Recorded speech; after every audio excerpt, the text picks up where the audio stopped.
రాష్ట్రంలో అర్హులందరికీ ఇందిరమ్మ ఇళ్లు ఇస్తామన్నారు మంత్రి పొంగులేటి శ్రీనివాసరెడ్డి. రాష్ట్రంలో 20 లక్షల మంది లబ్ధిదారుల్ని గుర్తించామన్నారు.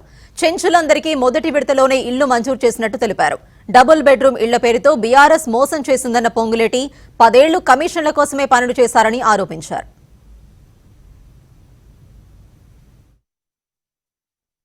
రాష్ట్ర వ్యాప్తంగా ఆనాడు 3 లక్షల రూపాయల స్కీమ్లో కట్టిన ఇళ్లు ఫౌండేషన్లు ఏవైతే వేసే ఉన్నాయో అవి పేదవాళ్ళు అయి ఉంటే ఆనాడు ప్రభుత్వం కేవలం పింక్ కలర్ షర్టులు తొడుక్కున్న వాళ్ళకి ఇందాక మిత్రులు రాకేష్ రెడ్డి గారు చెప్పినట్టు కేవలం పింక్ కలర్ షర్టు ఉన్న వాళ్ళకే ఇచ్చారు అధ్యక్ష.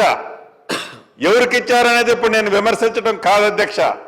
కానీ ఆ 12,000 ఇళ్ళు అర్హులైన పేదవాళ్ళు అయ్యి ఫౌండేషన్ స్థాయిలో ఉండి ఉంటే తప్పకుండా గౌరవ ముఖ్యమంత్రి గారిని సహచార కేబినెట్ మంత్రుల్ని ఒప్పించి వాటికి కూడా పేమెంట్ ఇచ్చే కార్యక్రమం ఈ ప్రభుత్వం పాజిటివ్ గా బేసిజాలకు పోకుండా చేపట్టడం జరుగుద్దని కూడా ఈ సభ ద్వారా ఈ సభలో లేని పెద్ద మనుషులకి అనేక పర్యాయాలు వారు నాకు ఫోన్ చేస్తుంటారు అధ్యక్ష.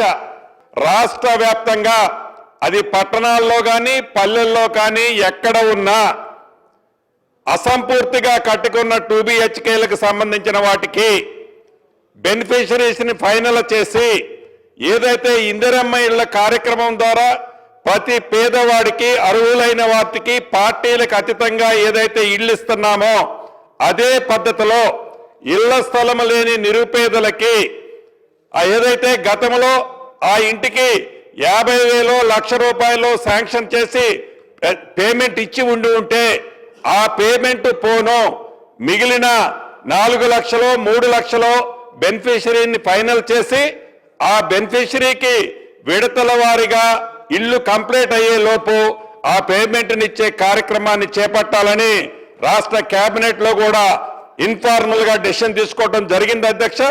దాన్ని తప్పకుండా నిరుప్రయోగంగా కొన్ని నిధులు ఖర్చు పెట్టి ఎక్కడైతే అసంఘిక కార్యక్రమాలు జరుగుతున్నాయని గౌరవ శాసనసభ్యులు అనుకుంటున్నారో వాటన్నిటినీ పేదవారికి రాబోయే కొద్ది రోజుల్లోనే ఇచ్చి సెలక్షన్ చేసి వారే కట్టుకునే విధంగా బెనిఫిషరీ ఆ బ్యాలెన్స్ వర్క్ కట్టుకునే విధంగా ఆ బ్యాలెన్స్ వర్క్ కి ప్రభుత్వం ఇచ్చే 5 లక్షల్లో బ్యాలెన్స్ డబ్బులు ఇచ్చే కార్యక్రమాన్ని ఈ ప్రభుత్వం చేపట్టడం జరుగుతుంది అధ్యక్ష.